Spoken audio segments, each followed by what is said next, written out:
Salam Bapak Ibu, Saudara dan Saudari, sahabat-sahabat garam dunia yang terkasih. Hari ini gereja merayakan Santo Barnabas Rasul. Saya mengajak Bapak Ibu, Saudara-saudari untuk mengenal secara singkat siapa itu Santo Barnabas Rasul. Dia adalah orang Yahudi dari suku Lewi yang lahir dan tinggal di Siprus. Siprus kita kenal itu sekarang berada di 65 km Turki bagian selatan. Nama aslinya itu adalah Yusuf. Tetapi para rasul menamakan dia Barnabas, yang artinya anak penghiburan. Meskipun dia bukan salah seorang dari ke-12 rasul Kristus, Barnabas disebut juga sebagai rasul oleh Santo Lukas di dalam kitab Kisah Para Rasul. Hal ini dikarenakan sama seperti Rasul Paulus, Barnabas menerima suatu tugas perutusan khusus dari Tuhan. Segera sesudah dia menjadi pengikut Kristus,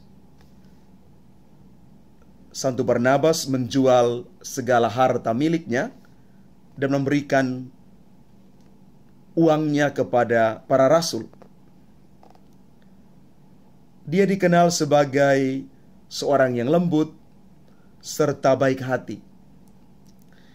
Ia penuh semangat dalam membagikan iman dan cintanya kepada Yesus. Barnabas diutus ke kota Antiokhia untuk mewartakan Injil. Dan kita tahu di Antiokhia lah para pengikut Kristus untuk pertama kalinya disebut Kristen. Antiokhia itu sekarang adalah satu kota kuno yang padat penduduknya di Suriah. Sehingga kota Antiokhia ini dikenal sebagai satu kota yang besar di Turki bagian tengah. Dan Santo Barnabas pergi dalam suatu tugas perutusan bersama Yohanes Markus, sepupunya. Mereka pergi ke Siprus, daerah asal Barnabas. Dan begitu banyak orang menjadi percaya melalui pewartaannya, hingga Barnabas dijuluki Rasul dari Siprus. Dan menurut tradisi, orang kudus yang hebat ini dirajam sampai mati pada tahun 61. Bapak, Ibu, Saudara dan Saudari yang terkasih, bacaan Injil hari ini yang diambil dari Injil Matius bab 10 ayat 7-13 mau merangkum apa yang sudah dihidupi oleh Santo Barnabas Rasul. Dia dengan tekun dan setia mengikuti Yesus.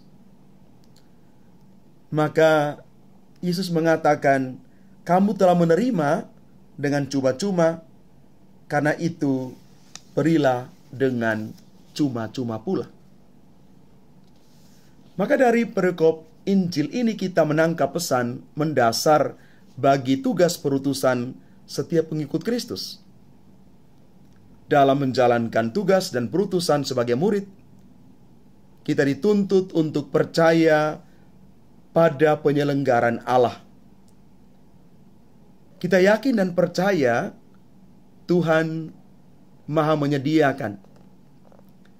Dia akan menyediakan apapun yang diperlukan oleh para pewarta, oleh orang-orang yang mendharma baktikan seluruh hidupnya bagi Tuhan di dalam karya pewartaan mereka.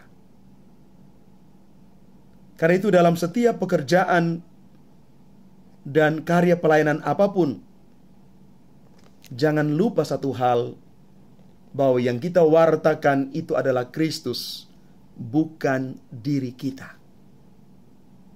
Nama Kristus yang semakin dimuliakan, bukan nama kita. Sama seperti Santo Barnabas rela mati untuk Kristus, kita pun siap diutus kapan saja dan kemanapun.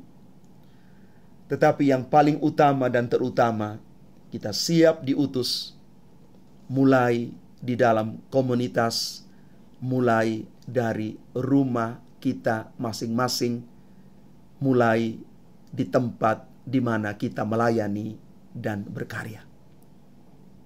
Di sanalah Injil perlu kita wartakan, Injil perlu kita hidupi, dan kita imani sebagai pedoman dalam seluruh hidup kita. Tuhan memberkati kita sekalian. Amin.